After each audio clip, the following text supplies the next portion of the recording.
Hello friends, ఇవాళ పొనగంటి కూర పెసరపప్పు ఎలా చేద్దామో చూద్దాం. పెసరపప్పు ముందుగా 1 అవర్ ముందుగా నానబెట్టుకోవాలి.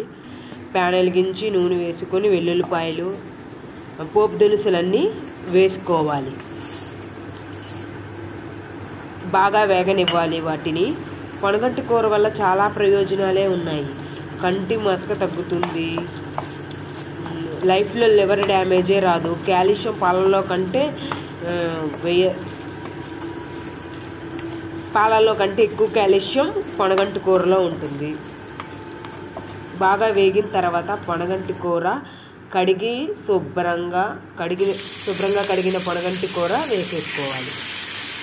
ఆకుకూర త్వరగానే మగ్గిపోతుంది. ఉప్పు పసుపు వేసేసి మూత పెట్టుకోవాలి.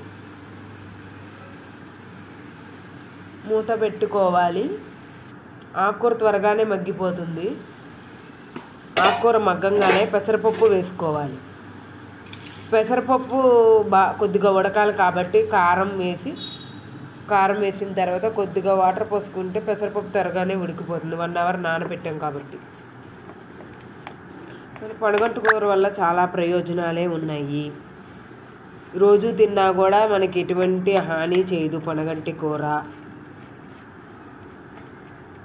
కలిపేసి మూత పెట్టేసుకుంటే కొద్దిగా వాటర్ పోసుకుని పెసరపప్పు ఉడకనిస్తే అయిపోతుంది పొనగంటి కూర పెసరపప్పు కర్రీ. ఈజీగానే చేసుకోవచ్చు. ఆకుకూరకే టైం పడుతుంది. ఆకుకూర చేసుకుంటే ముందు రోజు మనకి అప్పటికప్పుడు త్వరగానే అయిపోతుంది. పొనగంటి కూర ఆకుకూర రెడీ. ఏం చేస్తున్నావు కార్తిక?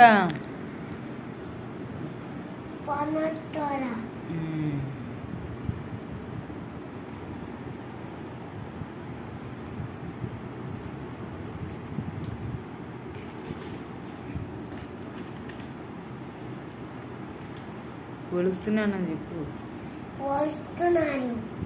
పొనగంటి కూర దేనికి మంచిది? పొనగంటి కూర మంచిది.